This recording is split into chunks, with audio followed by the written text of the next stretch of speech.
C'est à vous que je m'adresse maintenant car nous avons à proposer à nos amis téléspectateurs un apéritif tout à fait sympathique, la course des Renault Turbo. Alors je voudrais maintenant que vous preniez l'antenne en compagnie de Daniel Ergots car je pense que la course va commencer d'ici quelques minutes. Donc c'est à vous Richard.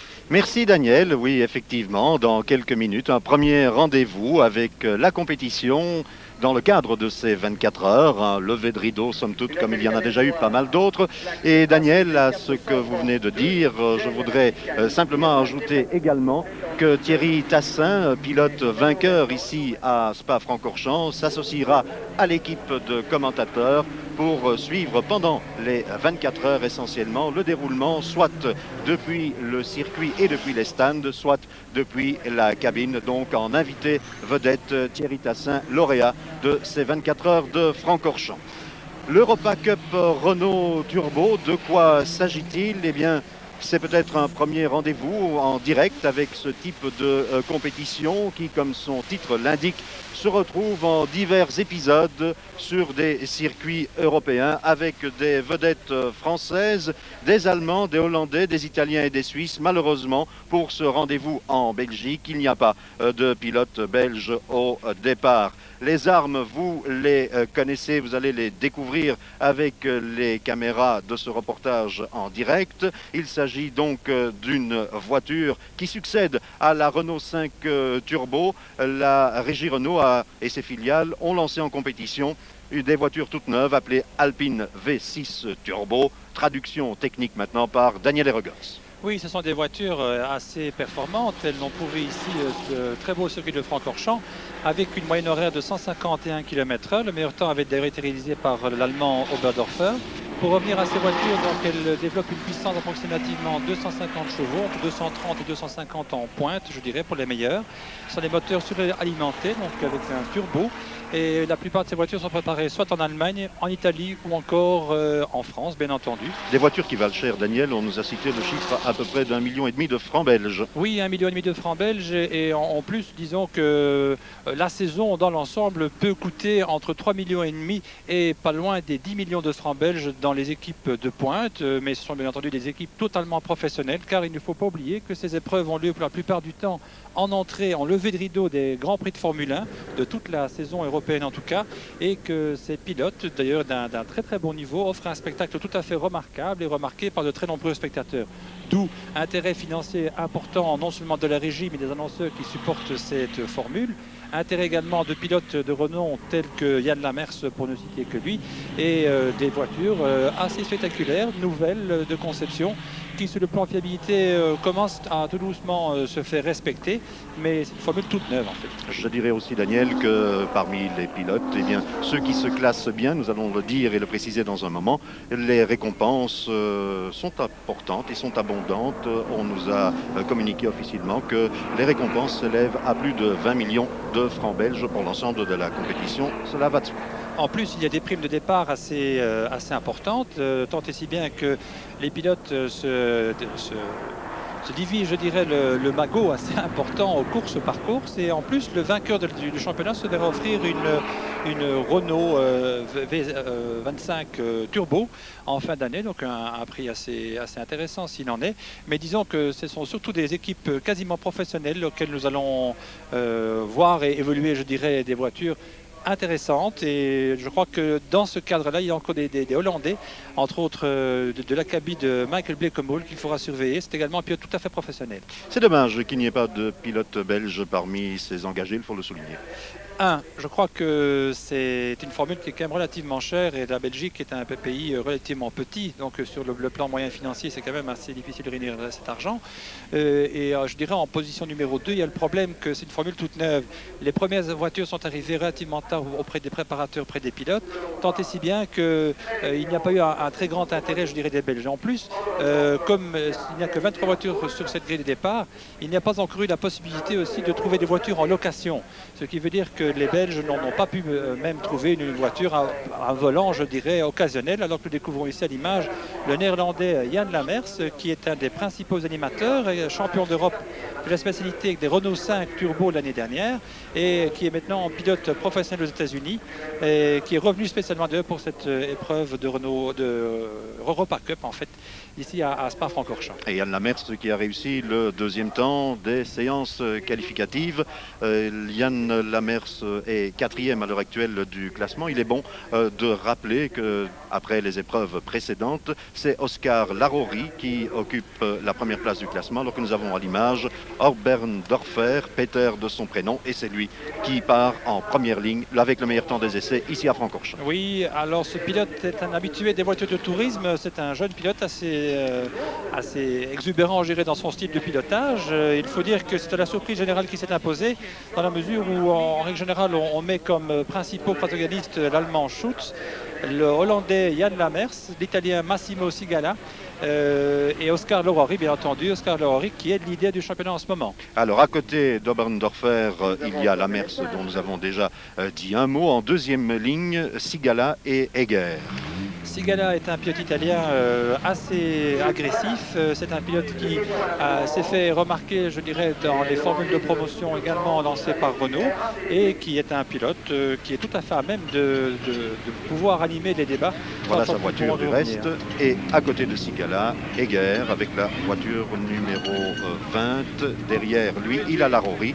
Larori dont nous avons dit qu'il était leader du championnat à l'heure actuelle avec déjà quelques victoires forcément, Daniel. 3 victoires, la première c'était à Imola, la deuxième c'était ici même durant le Grand Prix de Belgique, l'épreuve organisée dans le cadre du Grand Prix de Belgique, et la troisième a eu lieu sur le circuit de Nuremberg où Oscar Larori s'était imposé à Yann Lamers. Alors le numéro 8 c'est Von Gartzen, nous sommes toujours là sur la troisième ligne de la grille de départ, derrière lui en quatrième ligne Schutz.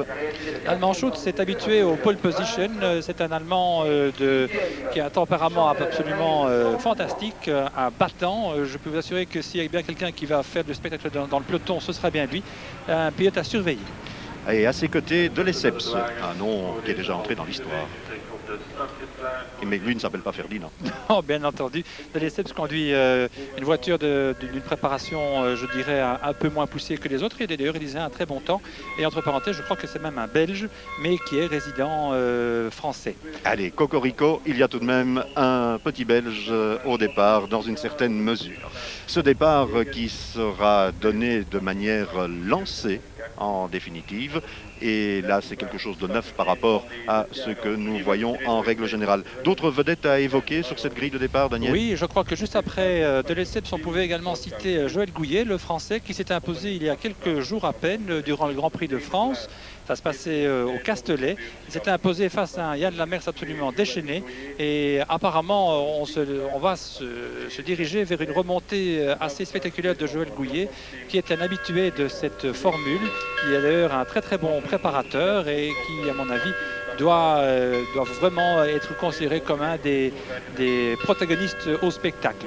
Il est encore un peu plus loin le néerlandais Michael Blekemolen, nous vous l'avons dit. C'est un pilote qui a même effectué de la Formule 1. C'est un spécialiste de monoplace à la base. Il a encore couru l'année dernière en Renault 5 Turbo et il a connu des problèmes de surchauffe moteur, tant et si bien qu'il se situe un peu plus loin sur la grille de départ. Il est 11e en ce moment, mais n'ayez crainte, je crois que ce sera aussi de ce côté-là qu'on pourra voir le spectacle. Alors un départ pour un tour de chauffe qui sera aussi en même temps le tour de lancement et la première difficulté traditionnelle bien sûr après cette descente devant les tribunes, c'est le fameux raidillon et ses bosses de l'an dernier que nous n'avons pas encore oublié. C'est plane maintenant. Mais oui, nous n'avons pas du tout oublié car elles ont fait des spectacles absolument fous. C'est à cet endroit précis que les voitures étaient littéralement délestées et soulevées je dirais presque des 4 roues dans certains cas. Et le circuit de Francorchamps, comme vous le savez, a été entièrement rénové. La partie, je dirais, asphalte est parfaite. Je peux en parler de l'expérience puisque j'ai participé moi-même durant les essais, je dirais, des 24 heures de Francorchamps. Et le circuit s'est vraiment avéré absolument impeccable sur toutes ses formes. D'ailleurs, la preuve, il y a eu entre-temps un Grand Prix de Belgique de moto. Oui, un petit coup de chapeau au passage à l'intercommunal, car je crois que c'est à l'unanimité que les pilotes engagés dans toutes les compétitions annexes et dans les essais des 24 heures soulignent l'efficacité de ce nouveau revêtement. Nous sommes là dans les Combes et toujours avec ce peloton, les Combes, combes où ça va aller vite. Oui, avant cela, vous avez cette fameuse ligne droite, la remontée après le Rédillon, où les vitesses de 220-230 km/h sont atteintes. Il faut savoir que ces Renault Alpine Turbo peuvent atteindre des vitesses de 250 km/h dans leur version compétition. Et ici, la moyenne de 251 permet d'évaluer la vitesse de pointe au sommet vers 220 km/h. Après les combes, c'est rivage. Une longue épingle où le pneu avant souffre de martyr, et ensuite le gauche qui suit là est un gauche légèrement en dévers où il y a quand même du dégagement, mais il faut quand même faire attention à ce type de route. L'endroit le plus délicat du circuit, le voilà, où bientôt en tout cas ce sera le virage de Pouhon. C'est un double gauche très rapide qui se négocie à près de 150-160 km/h en dérive des 4 roues. Et là, il faut quand même souligner que ces voitures, en tout cas en juger des apparences et en fonction des commentaires des pilotes, s'avèrent très très faciles à conduire. Des voitures très équilibrées avec un moteur central, il faut dire. Donc à la base du spectacle de la garantie, à cet endroit, je crois que c'est l'endroit où on peut, au point de vue pilotage, faire une très belle différence. Oui, et puis ensuite, il y a encore des virages qui ne portent plus de nom, mais qui sont autant de difficultés à négocier entre les postes 15 et les postes 20. Les voilà, c'est une longue chicane, si je puis dire, un droite-gauche où il faut avoir un pilotage extrêmement précis pour perdre le moins de temps possible. Il y a un freinage très important, car c'est de là que l'on se lance, je dirais, pour revenir sur l'ancienne portion du circuit. C'est ici même que la vitesse de pointe commence, je dirais, à prendre forme en se lançant dans cette longue courbe à droite. Là voilà, et on rejoint donc l'ancienne portion du circuit où pour remonter sur Blanchimont. Blanchimont qui en principe doit se passer presque à fond avec un rail de sécurité extrêmement menaçant. Avant ça, vous avez le premier gauche, je dirais, de Blanchimont qui va arriver dans quelques mètres. Le voilà d'ailleurs. On l'entame. Il ne pose plus aucune difficulté car à l'époque il y avait quelques bosses et avec l'eau il y avait des flaques et des écoulements difficiles. Maintenant ce n'est plus du tout un problème, c'est une simple formalité. Et ici le virage de Blanchimont. Et là, je peux vous assurer qu'une Formule 1 qui passe quasiment à fond, c'est hyper impressionnant. Mais même avec des voitures nettement moins puissantes, eh bien, il y a vraiment un petit coup au cœur à chaque fois que l'on tente de passer à fond avec un freinage suivi très, très violent, en tout cas, pour les freins, avec la petite chicane, très étroite en entrée. Et c'est là que les Renault Alpine Turbo vont pouvoir s'en donner à cœur joie, car il y a un petit dégagement quand même, et c'est à cet endroit-ci qu'on tente de gagner quelques dixièmes de seconde en mordant les bordures, en mordant les bas-côtés, ce qui pour la suspension n'est pas toujours idéal. Ils sont partis là pour 15 tours, Richard. Et vu de l'hélicoptère, on a vu les traces, la bonne trajectoire, elle est très précise, précisément dans cette chicane. Oui, elle est très précise dans la mesure où il y a eu des projections d'huile qui ont été neutralisées avec du ciment et un produit que l'on a tout simplement réparti sur le circuit. Et disons qu'on voit automatiquement la trajectoire idéale avec le freinage très violent lui aussi. Presque 7 km pour le circuit complet. Et la dernière difficulté avant de s'élancer, c'est le virage de la source, le plus lent. Un endroit où il est assez facile de se dépasser. C'est à cet endroit que se joue la course, je dirais, au sprint. Un endroit qui se négocie en première vitesse, très très lent, avec un beau dégagement à l'extérieur. Et on démarre maintenant, le feu est rouge, il va devenir vert, un départ lancé, je vous rappelle. La voiture de la direction de course se trouve dans la descente des stands. Les voitures serrées les unes près des autres, Obendorfer et Lamers, et voilà, c'est le feu vert, et on s'élance immédiatement avec quelques traces de ciment là pour la course des voitures d'ancêtre tout à l'heure où il y a eu un accrochage. Il n'y en a pas ici dans le démarrage de cette course, emmené bien sûr par ceux qui étaient en tête sur la grille de départ, Daniel. À savoir le Hollandais Yann Lamers qui précède l'Allemand Obendorfer. Et côte à côte dans la montée, nous avons également l'Italien Massimo Sigala. Et à l'intérieur, vous voyez comment on se bouchonne là dans le peloton de chasse, le petit peloton de chasse derrière. On vire à deux de front, on est obligé de prendre les bordures. Il y a déjà quelques petits morceaux de capot qui ont volé. Sigala est deuxième en ce moment, donc il est précédé par le Hollandais.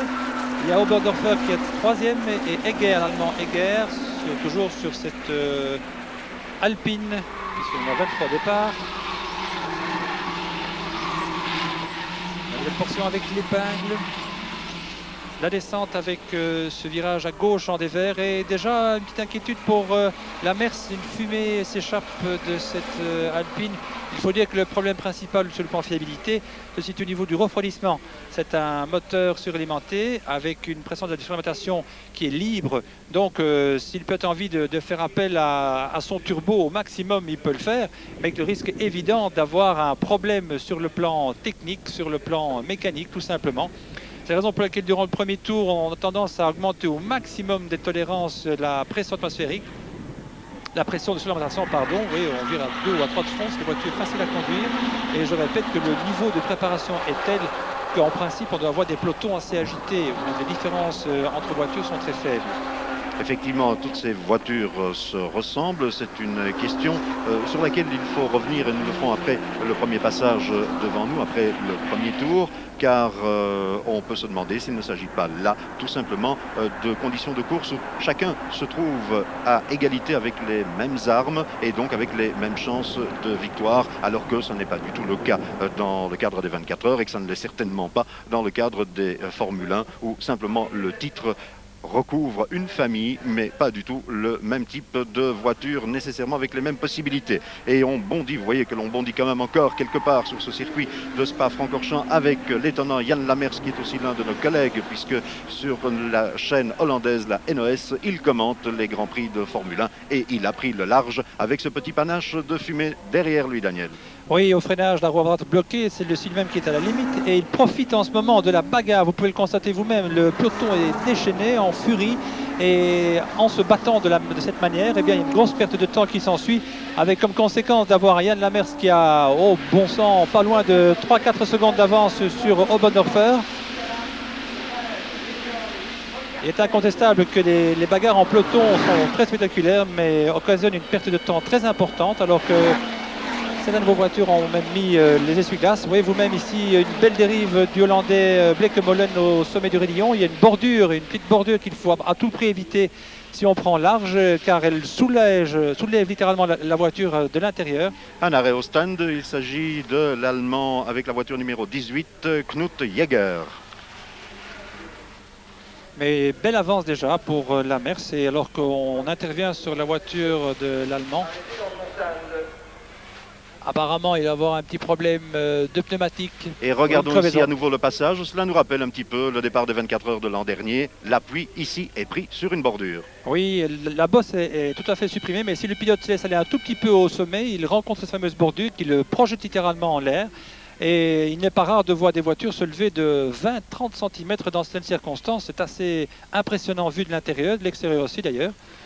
Daniel, une question, nous en parlions tout à l'heure, ces voitures qui sont donc toutes semblables, est-ce qu'on ne découvre pas là mieux en réalité les qualités, les possibilités des pilotes puisqu'ils roulent avec la même chose? Ça c'est la question posée par le profane et celui qui a récupéré là la voiture, eh bien ce n'est pas du tout un profane, il s'agit de Von Gartzen. Exactement, l'Allemand Von Gartzen qui dans un endroit très très rapide s'est fait une petite chaleur mais avec beaucoup de sang-froid. Entre parenthèses, il est revenu sur la piste, il a réussi à récupérer les gars. Par contre, ça se complique pour Lamers, vous avez pu le constater. Lamers est au ralenti, ce panache de fumée qui s'est échappé depuis le début lui est fatal à Lamers. Eh bien oui, pour Yann Lamers, la course se termine déjà avant, bien sûr, un engagement plus spectaculaire encore, un tour et demi accompli. Yann Lamers. Il était d'ailleurs l'auteur du meilleur temps, il est tourné en 2:49.10, donc c'est un temps tout à fait respectable si on s'en réfère aux conditions de piste du moment, parce qu'il ne fait pas très chaud ici, il fait de très bon, mais enfin, disons qu'il faut savoir que ce sont des pneus très durs et que ces pneus de consistance et de gomme dure ont besoin d'une température extérieure élevée pour avoir une adhérence idéale. Ce n'est pas vraiment le cas ici. Mais incontestablement, on va s'acheminer maintenant vers une bagarre en peloton avec Oberdorfer en tête. Oberdorfer qui avait réalisé le meilleur temps des essais, le voilà avec la voiture numéro 21. C'est le deuxième tour qui est bouclé, deuxième passage devant les tribunes et légèrement détaché donc maintenant avec la numéro 21 devant Sigala qui mène la chasse. Et regardons à nouveau cette très belle image au sommet du Raidillon avec l'appui qui est pris et un petit bout de chemin fait sur 2 roues. Ça est fini pour Lamers. On remballe. On remballe le matériel et ce matériel-là, c'est tout simplement le panneau indicateur qui permet au pilote de connaître le temps qu'il met par tour et sa position. Les écarts également par rapport à ses poursuivants ou prédécesseurs. Ce qui est certain, c'est que pour Lamers, c'est terminé puisqu'il rentre au stand. Il y a encore l'arrêt d'un autre pilote. Il s'agit de l'Allemand Wolfgang Schutz. Là aussi, c'est une surprise. C'est l'un des principaux animateurs du peloton, nous vous l'avons dit. Et ça les finit donc pour ces deux très très bons pilotes. Alors pendant que Obendorfer continue lui à tourner, voici la voiture numéro 4, celle de Yann Lamers, rentrée donc dans les stands, et on constate à l'arrière, mais quoi Daniel? Oui, disons que vous pouvez constater tous les artifices et les éléments que l'on essaie d'amener pour le refroidissement. Je vous ai dit que le principal problème de cette voiture, c'est le refroidissement. Il est possible qu'il y ait une fuite d'huile relativement importante qui se soit produite. En tout cas, ce qui est certain, c'est que le moteur a probablement surchauffé et qu'il résulte sur un abandon. C'est vraiment dommage car on est privé d'un spectacle garanti. Lamers avait remporté une victoire à Monaco de manière retentissante, alors qu'on voit ce moteur, ce V6 turbo avec une fuite d'huile. Oui, c'est bien, c'est une fuite d'huile du côté gauche du moteur, et c'est assez dangereux car avec un turbo et une fuite d'huile, on peut avoir un début d'incendie assez facilement, je dirais. Il était largement préférable que Yann Lamers s'arrête, ce qu'il a d'ailleurs fait très très sagement avant d'avoir de beaucoup plus gros frais, si je peux dire, de la voiture, dont on a quand même un élément important. Alors qu'on découvre ici le petit Hollandais qui a d'ailleurs fait carrière en Formule 1 en 79, 80 et 82. Il a roulé chez Design, il a roulé chez ATS et chez Theodore, et roule en ce moment dans le championnat IMSA aux États-Unis. Il a d'ailleurs été l'auteur de très bonnes performances en groupe C, en endurance. Et c'est l'abandon. Alors que devant, eh bien, on va se limiter à une bagarre assez intéressante. Alors que là, on découvre la voiture de l'Allemand Wolfgang Schutz, et qu'on voit de temps en temps passer des voitures qui vont se mettre en grille pour les 24 heures de Francorchamps. Alors c'est le grand moustachu qui s'avance là. Je vous ai dit, c'est une formule qui se cherche encore un petit peu, c'est tout à fait normal, puisque cette épreuve que vous avez ici en direct, eh bien, c'est la 6e du championnat, et que cette voiture est environ toute neuve. Il y a encore des petits problèmes de fiabilité. Alors Michel Deville est dans les stands, il est aux côtés de Yann Lamers, pilote malheureux puisqu'il a déjà dû abandonner. À vous Michel Deville. Vous l'avez expliqué effectivement, Richard, pas de chance pour Yann Lamers. Je vous confirme la fuite d'huile à l'arrière de la Renault, donc sur le côté gauche. Yann Lamers qui s'exprime tout de même fort bien en français, alors vraiment pas de chance pour vous. Oui, normalement c'est aucun problème. Tout marche très bien avec suffit de pression de turbo, safe. J'ai eu un petit problème avec le moteur, mais il est trop vieux parce que hier, normalement après les essais, nous changeons le moteur, mais notre autre coéquipier, Bleekemolen et Obendorfer, il a eu un problème. Il n'y a pas encore un moteur. Merci beaucoup Yann Lamers. Voilà Richard, vous l'avez entendu, manque de fiabilité du moteur. Bien, merci effectivement Michel, et nous allons demander à Daniel s'il nous confirme ce verdict de la part de Yann Lamers. Oui, effectivement, dans l'équipe hollandaise, il y a eu un problème avec le moteur de Michael Bleekemolen hier, et on a dû procéder donc en changement de moteur. Le moteur de réserve qui était initialement prévu pour Yann Lamers eh bien, a été monté dans la voiture de Bleekemolen. Malheureusement pour lui, c'est un moteur qui a déjà quelques courses, qui a déjà participé à une course et à quelques entraînements, et qui pour voie de conséquence était peut-être un peu plus fragile, chose qui s'est confirmée en course, alors qu'il a également confirmé qu'il n'a pas fait appel, je dirais, d'une manière trop évidente à la molette de turbo, car c'est pilote comme en Formule 1, alors que Bleekemolen ici en tête à queue à l'épingle, elle s'est fait une petite... Ah non, je crois que c'est l'américain Rosbach qui est en fait le sponsor de Yann Lamers. Le sponsor américain de Yann Lamers qui est venu faire une petite course ici, on lui a offert ce petit plaisir. Et pour lui, il découvre et Francorchamps et la formule, je dirais, du championnat d'Europe avec ses Alpine Renault. Et malheureusement pour lui, il a réussi le dernier temps et il est en train de se faire des petites galipettes à gauche et à droite. Ceci dit, je vous ai donc dit que ces pilotes avaient la possibilité de faire appel à une présence de surorientation importante, et chose qui est donc confirmée. Yann Lamers ne l'a pas fait d'une manière excessive.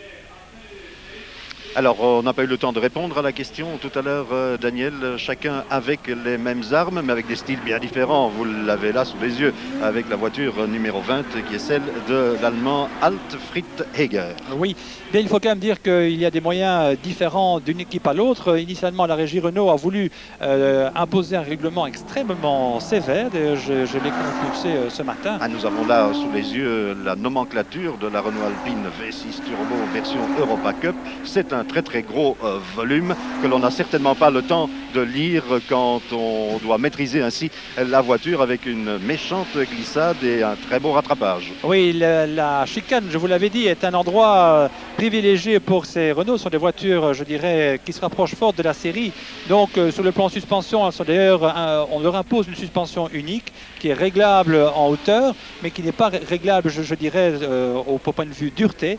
Et par voie de conséquence, ces voitures, quand elles touchent des bordures, ont tendance à rebondir littéralement et avec un style extrêmement agressif, comme peut le montrer à l'heure actuelle l'allemand Egger. Eh bien, on assiste à des images assez spectaculaires et toujours intéressantes à voir. Et vous pouvez le constater, il faut se battre à l'intérieur de ces voitures qui sont quand même dotées d'une puissance de 250 chevaux et dotées d'un très bon freinage aussi, il faut le dire. C'est dire aussi, Daniel, que le pilotage est quelque peu différent de ce que l'on a vu avec des Renault 5 Turbo, elles aussi déjà très spectaculaires. Et on découvre ici qu'avec ces quelques petits bonds, le problème est évident et que la première place est perdue, peut-être. Peut-être, oui. En tout cas, une sortie de route avec une bordure qui a été touchée. Il est possible que le moteur ait été touché également dans l'aventure. On va pouvoir le constater d'ici quelques centaines de mètres en tout cas. Alors, Oberndorfer est toujours leader devant Egger. Ce sont les deux premiers que nous avons là, presque roue dans roue. Eh bien, ce sont les Allemands qui mènent là-dedans, c'est le moins qu'on puisse dire. Et ça, c'est une surprise parce qu'en règle générale, alors qu'on revoit la petite sortie de route de Oberndorfer, il passe carrément avec les 4 roues au-dessus de la bordure, remonte et là, vous pouvez le constater, retape assez fort la suspension et je crois que c'est la roue qui a laissé une petite trace au sol et ça se passe pas trop mal puisqu'il est toujours là, mais par contre il s'est fait rejoindre par Egger, donc un duo de tête. Et Von Gartzen est en 3e position, Larori est 4e, Sigala 5e, de Lesseps 6e. Ça fume un petit peu parce que je présume qu'il y a une voiture qui va exploser un moteur au bout du circuit là-bas. En tout cas, très belle chasse et comme je vous le disais, sur le plan préparation, il y a donc 3 préparateurs, un préparateur allemand qui est d'ailleurs le préparateur du moteur de Oberndorfer, également des Hollandais. Et disons que la principale difficulté se situe sur le plan du soin apporté à la préparation.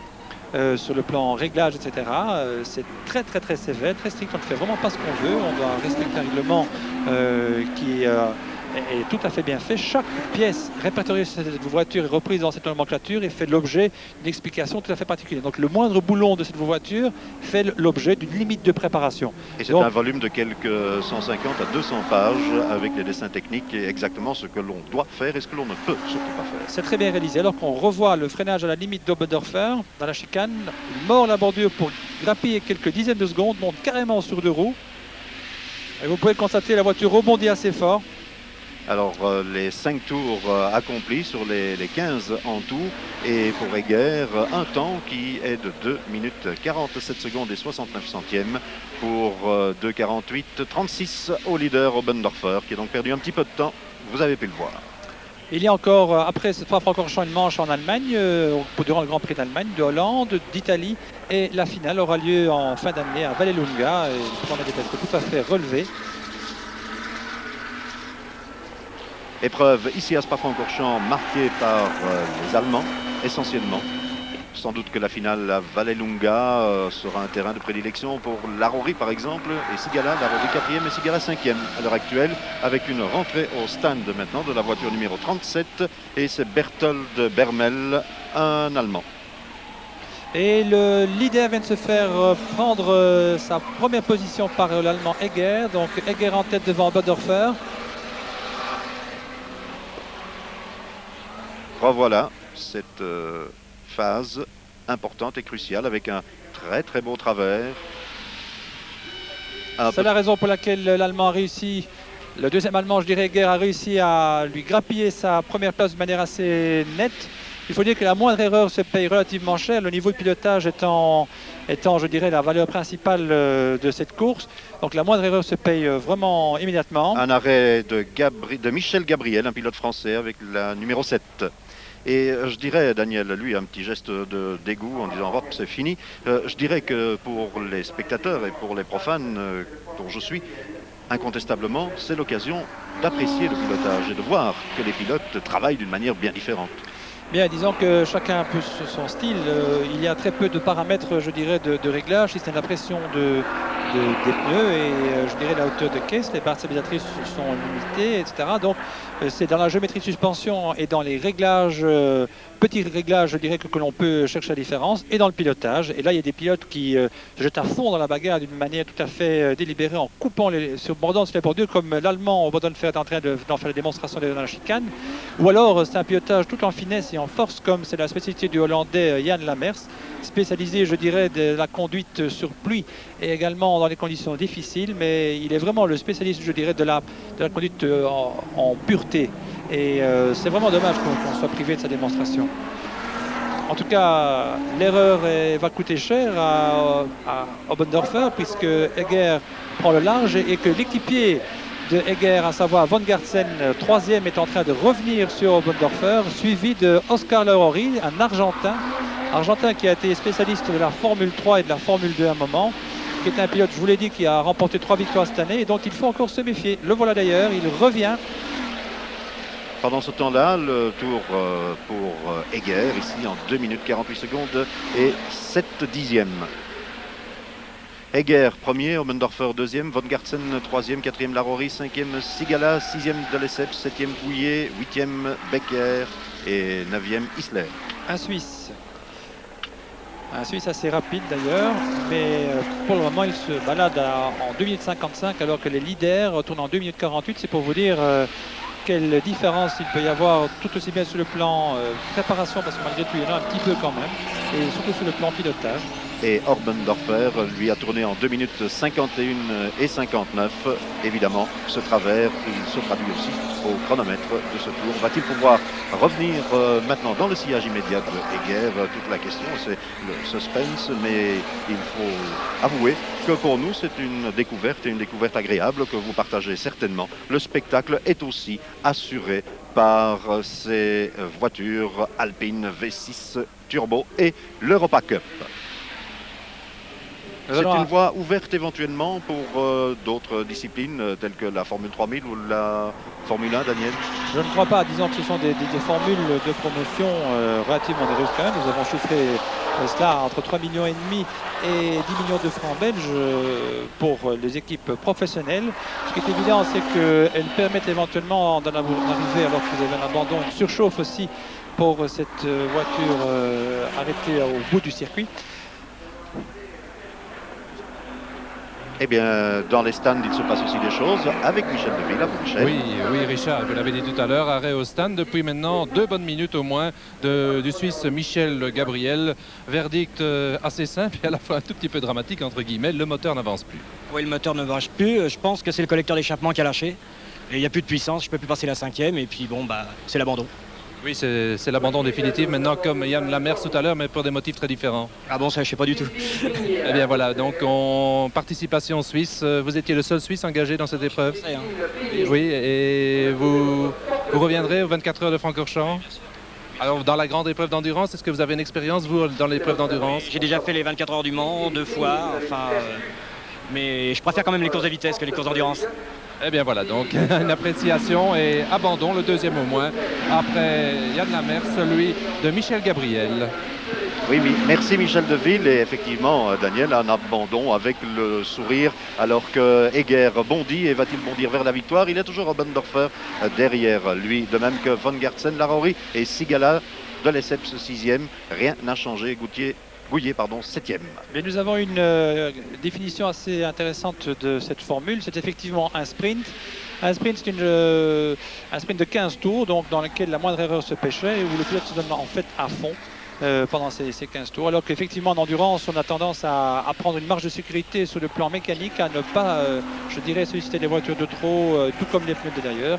Ce n'est pas le cas ici. En général, les débouchés de ce genre de formule aboutissent, comme d'habitude, en tourisme. Des voitures de tourisme groupe A, par exemple, les voitures que vous allez découvrir durant les 24 heures de Francorchamps, ou alors encore en extrême, ou à la limite, dans des épreuves de voitures beaucoup plus spécifiques que des voitures de groupe C. Ce sont des voitures de sport prototype, je dirais, pour imager quelque peu. Et ce sont des voitures qui sont à ce moment-là beaucoup plus puissantes et qui sont des voitures qui tournent ici à des moyennes supérieures à 200 km/h. Mais comme débouchés, elles sont quand même relativement limitées. Je crois que c'est un aboutissement en soi. Déjà, l'investissement financier étant relativement important, il y a moyen également de se faire un petit peu d'argent de poche avec ce genre de formule, puisque nous l'avons dit, il y a pas mal d'argent qui est distribué aussi bien en prime de départ qu'en prime réelle. Il y a un total de 3 200 000 francs français distribués au total en fin d'année. C'est pour vous dire qu'il y a quand même pas mal d'argent en jeu. Oui, j'ai cité le chiffre tout à l'heure, approximativement 20 millions de francs belges pour l'ensemble des récompenses au terme de la saison. Petit détail que les images, surtout celles prises au niveau du sol, nous révèlent, Daniel, dans les virages, il y a toujours une roue avant légèrement délestée, tantôt la gauche, tantôt la droite. Ce sont des suspensions relativement tendres, ça on peut le constater lorsque les voitures prennent des appuis, et automatiquement la suspension étant légèrement délestée en appui dans un freinage, la roue intérieure a tendance à se soulager, je dirais, et automatiquement à se bloquer, tant le freinage est à la limite, à l'extrême limite. Et vous pouvez le constater, les voitures ont tendance à louvoyer, à être légèrement nerveuses à chaque freinage, et dans la chicane, eh bien, si on devrait courir comme ça les 24 heures de Francorchamps, il est absolument certain que la voiture n'arriverait jamais à l'arrivée. On ferait 24 minutes et pas 24 heures. Exactement, alors qu'ici nous en avons encore 8 tours à couvrir pour connaître ce vainqueur qui n'est pas encore du tout déterminé. Alors qu'un freinage à l'extrême limite de Von Garsen nous laisse supposer qu'il revient tant et bien sur Oberdorfer et qu'une bagarre entre pilotes germaniques est toujours un spectacle de choix. Voilà donc les trois premiers. Et incontestablement, la course n'est pas du tout terminée. 2 minutes 48 secondes pour les trois dans le même tour, et même Larori tourne à peu près à la même cadence. C'est dire que Larori pourrait se mêler à ce débat entre pilotes allemands. Ce qui nous amènerait à dire 1 Egger, 2 Oberdorfer und 3 Von Gartsen. Exactement, et pourquoi pas un Argentin qui pourrait se mêler à la bagarre, ce serait en tout cas tout à fait intéressant à suivre. Alors que vous pouvez le constater, le meilleur tour est réalisé en 2 minutes 47,1, soit à la moyenne de 150, approximativement 150 km/h. C'est quand même une vitesse assez intéressante, puisqu'on en juge des performances réalisées dans le cadre des 24 heures de Francorchamps ou des essais des 24 heures de Francorchamps, où les meilleurs temps se sont situés à la minute 2 minutes 41. Et on peut peut-être faire une petite allusion à la course du groupe N. Effectivement, Daniel, car il faut souligner que le programme annexe de ces 24 heures de Francorchamps sont pétillantes comme cette rentrée de la voiture numéro 5. Il s'agit là de Ferdinand de Lesseps. Ferdinand de Lesseps, mais oui, tout à l'heure nous plaisantions, mais il s'appelle lui aussi Ferdinand, voiture numéro 5, beaucoup de fumée, ce n'est pas encore le brouillard que l'on craint pendant la nuit. Spectacle assuré depuis 9 heures ce matin à Spa-Francorchamps avec un public extrêmement nombreux, et d'aucuns ont mis plus de 2 heures pour franchir les derniers kilomètres depuis l'autoroute, et parmi ceux-là, eh bien, il y avait Daniel Rogots qui est pourtant en soi un champion pour passer là où en règle générale eh bien, il y a place pour une mobilette. Il réussit à passer et à gagner quelques places. Oui, Daniel, beaucoup de monde, car le spectacle en valait la peine avec cette coupe européenne de Renault Turbo, mais également et surtout les groupes N et quelques ténors qui avaient nom. Bien sûr, Thierry Boutsen. Eh bien oui, c'était la grande nouveauté. Le groupe N, c'est une formule de promotion, je dirais, spécifiquement belge. Elle réunit des voitures de tourisme, je dirais, de tous les jours, des voitures que vous et moi conduisons tous les jours. Et il y avait un intérêt, un pôle d'attraction particulier avec Thierry Boutsen, qui s'est d'ailleurs imposé au volant d'une BMW 323i préparée par Juma. Il s'est imposé à Jean-Michel Martin, qui lui conduisait une Toyota Supra, devant Claude Bourgogne avec une Alfa Romeo. Et là, on se frotte, petit détail, pour le passage à la source, et Oberdorfer sauve momentanément sa deuxième place par rapport à Von Gartsen. Mais Von Gartsen a décidément déclenché l'attaque décisive dans ce 9e tour bouclé maintenant, et un tour bouclé pour lui en 2 minutes 47,85 pour Von Gartsen, la répétition, et Oberdorfer est presque allé tout droit pour sauvegarder de justesse cette deuxième place. beaucoup de culot en tout cas de la part de Van Garsen. C'est ce qu'il fallait faire, mais une très belle résistance opposée par Bodenhofer dans cette phase de course. Vous pouvez le constater, ces voitures ne sont pas équipées d'un ponton bloquant, donc la roue arrière, la roue intérieure a tendance à patiner sous l'effort. Le pilote a accéléré complètement à fond pour tenter de ravir cette deuxième place au Bodenhofer à l'intérieur, mais la résistance est réelle et ce n'est pas fini. Je vous ai dit, les pilotes allemands ont un style de pilotage assez agressif, mais surtout une combativité tout à fait exceptionnelle, parfois même déraisonnable, et on assiste parfois à des sorties de route assez violentes qui amènent parfois les pilotes carrément à se sortir de la route et à se pousser littéralement hors de la route. Et là, il faut savoir qu'il y a des commissaires de piste et des commissaires sportifs qui attestent, je dirais, de la bonne foi de tout un chacun et qui a à la limite, alors qu'il y a peut-être un tête à queue ici. En tout cas, la deuxième place est largement compromise maintenant. L'élan a été coupé à moins qu'il coupe la route. Ah, c'est bien joué de la part de Bodenhofer. Il a perdu son élan et il a l'intérieur en principe l'avantage. Il va rester second.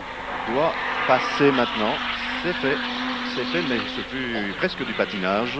C'était beau et un grand bravo à Von Gartsen qui vient donc de décrocher la deuxième place, mais ce fut chaud, ce fut vraiment engagé à fond. Du beau spectacle. C'est pas fini, car Bodenhofer a peut-être la possibilité de revenir. Ne lui ont pas réalisé le meilleur temps durant les essais. Il s'est battu, il se bat très bien. C'est suite à une erreur qu'il a commise dans la descente, la partie rapide du circuit, le double gauche dans la descente, là, qui est un endroit où ça passe très très vite. Il a eu beaucoup de chance de ne pas prendre en tête à queue. Et déjà à ce moment-là, sa place était compromise, mais vraiment beaucoup de sang-froid pour Von Garsen pour avoir pris l'extérieur dans le freinage et s'être imposé alors qu'il y a probablement tête à queue de sortie de route. Oui, c'en est fait. Et cette fois-ci, c'est très très violent. Sans doute aucun mal pour le pilote, mais il s'arrête là en plein milieu de la piste. C'était quelques tours complets sur lui-même et il continue. Là aussi, bravo. Quelle émotion pour lui. Incontestablement, c'est un grand choix, un grand spectacle. Et là, terminé également. Terminé, c'est le petit raccourci. Oui, Oscar Larori qui était en 4e position. Nous redécouvrons là cette pirouette énorme, Daniel. Oui, vous pouvez constater qu'il y a du ciment à cet endroit, donc il y a des traces d'huile et la voiture est partie de l'arrière, a légèrement heurté le rail. Ça, c'est quand même assez sérieusement dans un premier temps. Part complètement en travers, à un 360 degrés, exécuté avec beaucoup de panache, je dirais, et encore un. Heureusement, pas de tonneau. 720 degrés. Les 4 roues sur double la piste, tête à queue. Mais le double tête à queue. Ah, ça passe à près de 180 km/h, près de 200 km/h là au-dessus. Je peux vous avouer qu'au point de vue impression, c'est très, très spectaculaire. Et bien maintenant, nous avons rendez-vous avec l'histoire et avec Fernand de Lesseps, Michel Deville. Oui, un beau rendez-vous avec l'histoire. Ferdinand de Lesseps, et là je confirme son abandon, troisième abandon que nous vivons en direct. Ferdinand de Lesseps, français, mais avec une deuxième patrie, la Belgique. Oui, j'habite en Belgique depuis maintenant 14 ans, à peu près. Question classique, turbo cassé, c'est ce qui a causé l'abandon. Oui. Malheureusement, ça se produit assez souvent dans cette formule de compétition, on ne peut rien y faire. On a beaucoup parlé de votre nom, on a beaucoup épilogué, historiquement parlant, sur votre nom, Ferdinand de Lesseps. C'est un nom très connu par l'histoire. Est-ce que vous êtes la descendant de Ferdinand de Lesseps? Oui, tout à fait. Je suis l'arrière-petit-fils de Ferdinand. Et voilà, vous voyez que les temps changent et toujours le nom au fait de l'actualité. Je vous remercie. Je crois que vous allez disputer de toute façon maintenant les 24 heures et vous êtes engagé sur quelle voiture? Oui, je roule dans l'équipe IMC Toyota. Je roule donc sur la Toyota numéro 80. Merci Ferdinand de Lesseps. Voilà Richard, nous étions avec le descendant en ligne directe du grand de Lesseps. Merci Michel, effectivement, je vous ai dit, on tournait une page d'histoire et il est parfois curieux de retrouver ainsi dans le monde automobile des noms que l'on associe, bien évidemment, faut-il vous le rappeler, à toute autre chose. Toute autre chose, c'est l'évolution du classement, Daniel, et de cette victoire qui se dessine pour Egger avec Von Gartsen et puis Sigala, qui est donc remonté à la 3e place maintenant. Obendorfer, forcément. Il est toujours là, malgré la frais qu'il s'est payé dans Blanchimont. Et je crois qu'il doit s'en vouloir un petit peu. Il est parti sur l'huile, il a tapé quand même assez sérieusement de l'arrêt. Je m'étonne d'ailleurs de le voir encore en course à l'heure actuelle. En tout cas, les choses vont très bien pour Egger, puisqu'il dispose d'une avance assez confortable maintenant. Voyez vous-même. Oui, lui-même tourne en 2 minutes 47-12 pour 2:51-64 à Von Gartzen, son deuxième que voilà. Et suivi de Massimo Sigala, l'Italien, troisième, qui est ici, toujours bien là. En principe, on devait voir arriver Obendorfer et ensuite Joël Gouillet. Alors que nous avons entre-temps perdu, et c'est dommage, la présence de Oscar Lahorie dans cette course. Mais on peut quand même le souligner, c'est une formule qui se cherche encore un petit peu sur le plan préparation et les voitures ne sont pas vraiment dotées d'une fiabilité tout à fait exemplaire, mais il faut dire qu'elles sont bien entendu sollicitées de manière extrême et que comme la pression de turbo est tout à fait libre, le pilote peut éventuellement en abuser, pas de conséquences.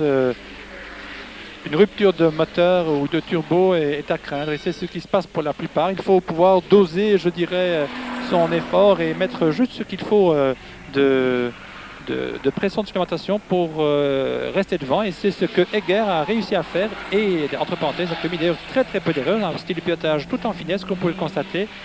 Il utilise les bordures avec efficience alors que de son côté Obendorfer était un peu plus exubérant, un peu plus en travers, un peu plus à la limite à chaque freinage et en jouant ce jeu-là on peut très facilement commettre des erreurs alors qu'on découvre ici la voiture d'Obendorfer qui avait vraiment été assez bien touchée dans l'accident. On peut le constater, l'arrière gauche est complètement écrasé, le turbo doit même avoir été touché. Il y a beaucoup de chance pour lui que cette voiture n'a pas pris feu car je vous rappelle qu'un turbo est un organe mécanique qui tourne à très haute vitesse qui est également refroidi à l'huile et lorsque cette huile vient à se répandre dans le turbo suite à une rupture de celui-ci, eh bien l'incendie est très facilement contracté à ce moment-là. Bien entendu c'est la catastrophe car c'est 1,5 million qui s'envole en fumée.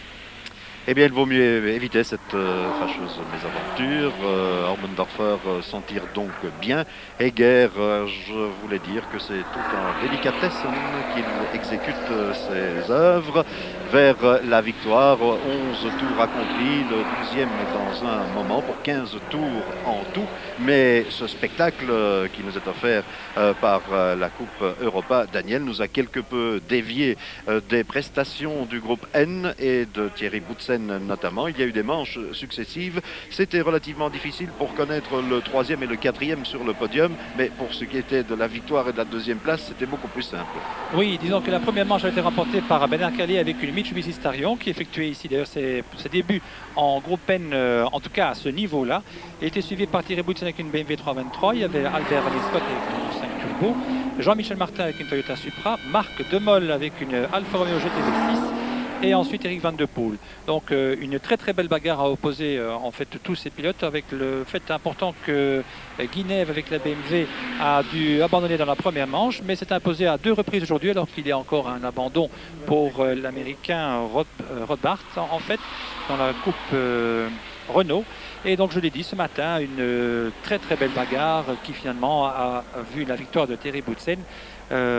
C'est assez inattendu dans la mesure où une BMW 323 a, je dirais, une puissance inférieure aux autres véhicules, aux autres voitures du genre de la Toyota Supra ou encore des escortes turbo. Eh bien, c'est donc sur sa valeur de pilotage, sur son agressivité, sur son talent que Thierry Boutsen a réussi finalement à s'imposer à Jean-Michel Martin. Et ceci dans le cadre d'une épreuve très spectaculaire et très bien animée, entre parenthèses. Il faut souligner aussi que le Royal Automobile Club de Belgique a prévu un programme sportif extrêmement copieux. On vient de vous en toucher un mot avec bien sûr le plat majeur, les 24 heures de Francorchamps. Mais ce soir, ce sera la cohue ici à Francorchamps et c'est sans doute une des raisons pour lesquelles également le public est déjà venu nombreux ce matin pour vivre pleinement cette journée, cette soirée et la nuit, puisque ce soir c'est Jermaine Jackson qui a fixé rendez-vous à chacun dans le chapiteau et que le rock sera de mise, de même que les tours de piste ici dans la nuit et dans des conditions qui ne sont pas toujours très simples, bien sûr. Simple, ce sera sans doute le succès pour Egger, 12 passages devant nous, un total de 15 et la voiture numéro 20 de Egger bien isolé. Il peut se permettre de tourner maintenant en 2 minutes 51 secondes et 68 centièmes, alors que son second, Van Gartsen, vient d'être chronométré en 2,49,42. Gouillet ensuite en 2,49,67. Donc légèrement le pied levé, mais dans ce petit peloton, et nous n'avons pas toujours sous les yeux Daniel, dans ce petit peloton, il y a notre ami, je dirais, car il assure lui aussi le spectacle à l'occasion. Cette voiture numéro 14, pilotée par le Hollandais Bleekemolen, 7e à l'heure actuelle. Le spécialiste du deux roues, le spécialiste de l'acrobatie, je dirais, en course, c'est effectivement Bleekemolen, mais le spécialiste de cette épreuve de Francorchamps, c'est toujours et bien encore Egger, qui dispose maintenant d'une très belle avance depuis 8 secondes, effectivement, Richard, et qui a toutes les chances de l'emporter pour autant que sa mécanique tienne. Mécanique qui a d'ailleurs fait des ravages dans cette épreuve. Egger devant Van Gartsen, Sigala et Gouillet. Puis Becker, Isler, Bleekemolen, Maillet et Poreja. «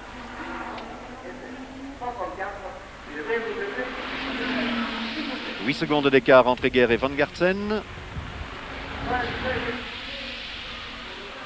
13e tour accompli pour les deux premiers. Les autres ne sont pas trop loin. Après Egger, Van Gartsen, puis Sigala. Sigala avec la voiture numéro 3. Il a tourné lui en 2,49,42 pour le 2,52,20 pour le leader. Derrière Sigala, il y a Gouillet, Becker, Isler, Bleekemolen, Maillet, Poreja. 13 tours accomplis, 2 tours encore avant le drapeau à damier. Le premier que nous vous proposons en direct depuis le circuit de Spa-Francorchamps, pour un week-end qui s'annonce d'ores et déjà comme une réussite totale. Reste à connaître ce soir l'ambiance que nous apportera Jermaine Jackson, déjà présent sur le circuit depuis jeudi, avec une nuée d'admirateurs et d'admiratrices autour de lui. Les admiratrices étaient bien plus nombreuses et c'était logique. Et même en définitive, ce qui était important aussi à souligner, c'est l'ambiance ainsi mise dans le stand et le team Jermaine Jackson, car Daniel, il importe de mettre en évidence le rôle d'un pilote belge, aussi homme d'affaires à l'occasion, un certain Pascal Wittmer, qui tient le volant, qui tient les cordons de la bourse et qui tient surtout dans sa petite tête beaucoup d'idées. Ah, c'est une véritable mine d'or, ce Pascal Wittmer, à ce point de vue-là. C'est lui qui nous a mis sur un plateau d'argent, si je puis me permettre l'expression, Jermaine Jackson, qui a débarqué avec femme, enfant, 3 enfants, une nurse. Avocat et garde du corps. Exactement. Alors, les avocats, on comprend les gardes du corps aussi, mais le communiqué officiel nous dit avocat, garde du corps, et puis en dernier lieu, femme et enfant.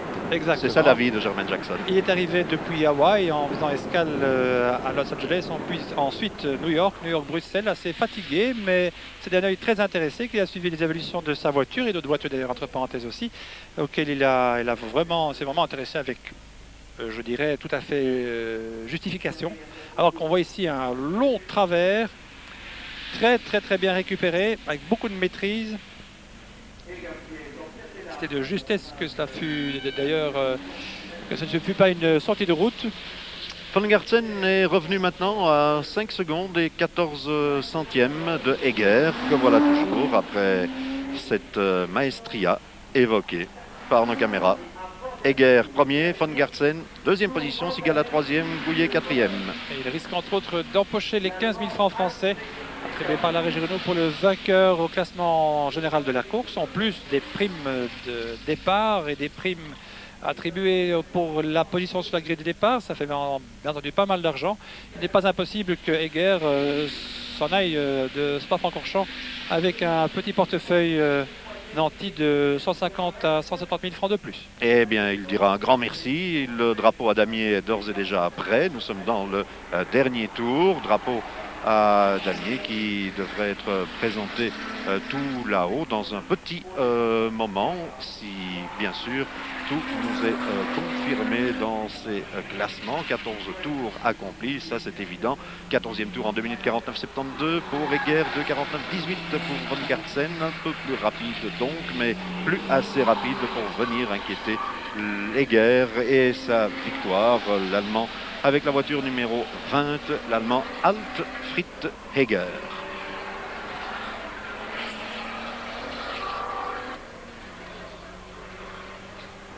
Egger, Von Gartzen, Sigala, ce sera sans doute le podium. Gouillet, Becker, Isler, Blekemolen, Maillet, Poreka. Et puis après, je ne sais pas s'il y a encore quelqu'un. Nous allons, oui bien sûr, il y a encore quelques pilotes. Là, nous retrouvons la voiture numéro 21, Obendorfer, vedette malgré lui, là, dans la chicane et dans les blocs de mousse pour protéger une sortie éventuelle à cet endroit. Animateur des essais, animateur de la course, mais une course qui ira à Egger, devant Von Gartzen et Sigala.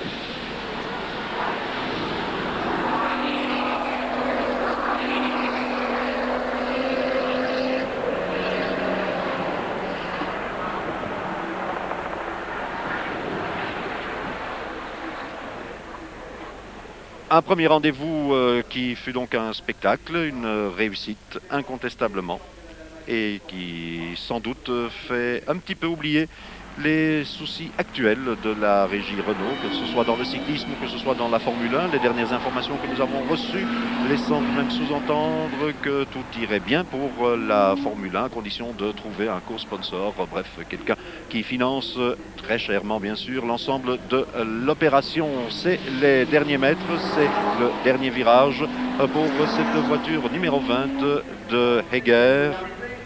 Altfried de son prénom et le drapeau à damier, il est là. Voilà, 15 tours accomplis. Victoire de Egger. Il ne nous reste plus qu'à attendre son second. Son second, le voilà. Von Gartzen est passé devant nous. C'est d'ailleurs son équipier, c'est la même écurie, donc victoire assez retentissante allemande ici. Et en principe suivi de Massimo Sigala. Que voilà. Alors Sigala, c'est fait. Il a reçu le drapeau à damier. Gouillet, Becker et Isler. En principe. Et nous avons vu également passer Obendorfer avec sa voiture assez bien abîmée de l'arrière, nous l'avons vu, et qui a réussi à repartir. Et contre vents et marées, je dirais, il voulait passer la ligne. Je me demande s'il sera classé. À mon avis, il aurait quand même perdu pas mal de tours. Ce qui est certain, c'est que oui, il sera classé probablement aux environs de la 15e ou de la 16e position. Oui, il a accompli 13 tours sur les 15, donc logiquement, il devrait être classé. Victoire et un petit coup de chapeau. Pas nécessairement un chapeau tyrolien pour Egger. Dernier tour en 2 minutes 48 secondes 0,1. Ceci donnait tout simplement comme information pour vous dire que s'il a à un petit moment donné levé le pied pour voir son équipier Von Gartzen se rapprocher, eh bien il a gardé la marge nécessaire pour signer cette victoire à Spa-Francorchamps. Le doublé de l'équipe, et c'est le grand sourire. On peut les comprendre, ce sont des intérêts assez importants qui sont mis en jeu. Nous l'avons dit, un coût assez important et puis en plus des primes d'arrivée tout à fait substantielles. Jürgen Von Gartzen, 2e, et Sigala, 3e, Gouillet 4e, 5e Isler, 6e Becker, 7e Blekemolen. Voilà ceux qui ont franchi à l'heure actuelle la ligne d'arrivée pour cette manche du championnat européen. Je crois que là, l'essentiel est dit. On retrouve le moment de la victoire et le classement final avec Egger, Von Gartzen pour être complet, Sigala, Gouillet, Isler, Becker. Voilà pour les 6 premiers. Nous ajoutons le 7e Blekemolen tout simplement. Et ce sera là le mot de la fin pour cette arrivée